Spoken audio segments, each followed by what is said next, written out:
মিলিয়ে 144 বছর পরে একটা মহাকুম্ভ মেলা হয়। কিন্তু মেলাটা প্রতি বছরই হয়। এইটা হচ্ছে না, প্রত্যেক বছর হয় না, 12 বছর পর পর হয়। 12 বছর পর পর হয়। আর 12 বছর মিলিয়ে 144 বছর হচ্ছে, 144 বছর পরে একবার মহাকুম্ভ হয়, সেটা হচ্ছে এই বছর। তাহলে তুই আর দেখতে পারবি না, তোর ছেলে পিলেও হয়তো দেখতে পারবে না। তাহলে ভাব আমরা কত ভাগ্যবান। হ্যাঁ অবশ্যই, আমরা কত কিছু দেখে নিচ্ছে। তার জন্যই 2025-এ বলছে নাকি যত কোনো মানে কথাটা শোন, 2025-এ বলছে সব গ্রহ নক্ষত্রগুলো, পৃথিবী, সূর্য সব এক লাইনে চলে আসবে। হলো তারপরে লকডাউন, এরকম লকডাউন কি আর কেউ দেখেছে?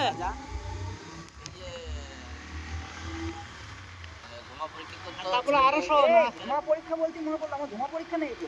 ধোঁয়া পরীক্ষা করতে গিয়ে ছেলেটা কিরকম ছিল, কত ছোট ছিল, এখন মারা বিয়ে করে বউ মারা সামনে গাড়ি করেছে। আমার ধোঁয়া পরীক্ষা করা নেই তো। বলে নাকি ডিস বেড়ে গেল গাড়িতে নাকি বেশি, না 80 টাকা মেজদার গাড়িতে, আর মেজদাকে নাকি ডিস করছে, ডিস আছে নাকি দিয়ে কথা বলছে কেন, ডিসের বেশি।